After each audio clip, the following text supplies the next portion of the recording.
So what's up mga ka-action? Welcome back naman sa ating programang The Action Man at sa ating panibagong video, panibagong reaction mga ka-action, mga kakamping.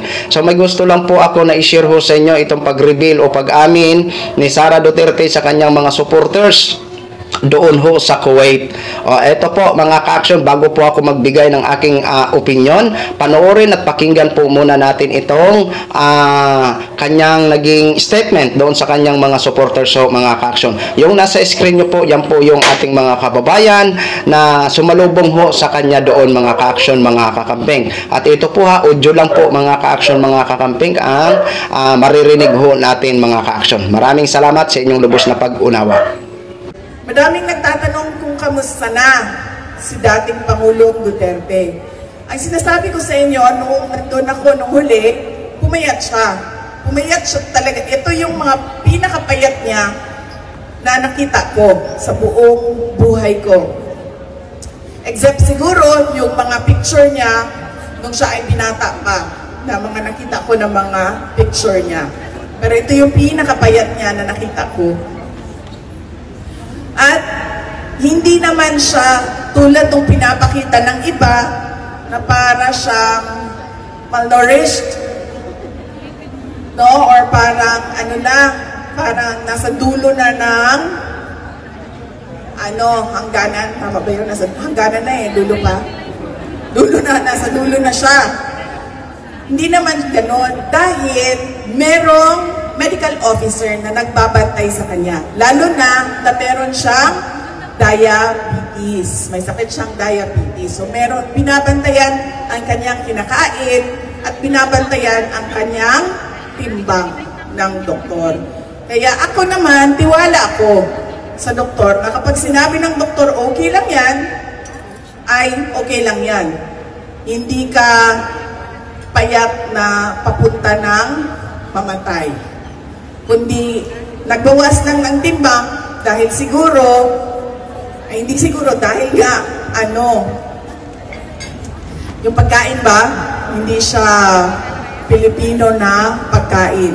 Pero nagpapasalamat pa rin ako dahil mabilis na sumuporta ang detention unit sa pagkain ni PRD na parang yung pang-apat na or pang-limang araw pa lang niya doon ay nagbigay na kaagad sila ng kanin sa kanya. Kasi nakita talaga nila na hindi siya kumakain ng sanampan, ganun ba? Tinapay. Hindi siya kumakain ng tinapay lang. So, yan po ang kalagayan ni dating Pangulong Rodrigo Duterte ngayon. Lagi namin siyang tinatanong kung ano bang mensahe niya sa ating mga kababayan. Ulit-ulit lang din naman ang sinasabi niya. Ibinibigay ko na sa Diyos kung anong mangyayari sa akin. Sabi niya kasi 80 years old na rin ako.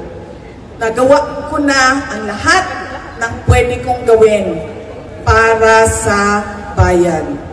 Kaya sabi niya, ang lahat ng ito na darating sa buhay ko, Diyos na ang bahala dyan.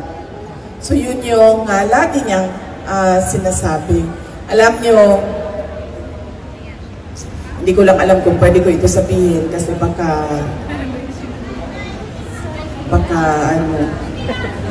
iba tayo ng ICC. Yung yung gwardya, ihunghong lang ako agad para nili sa mga kadun.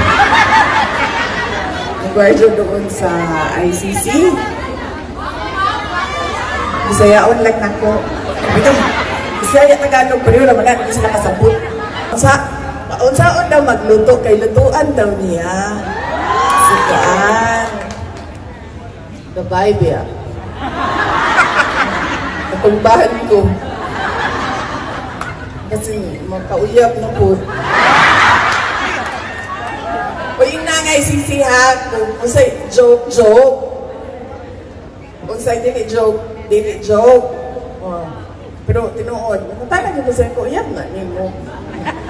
Paglingkod naman, uyab na nimo. Ana siya diluoy, pero tingaling hapit na.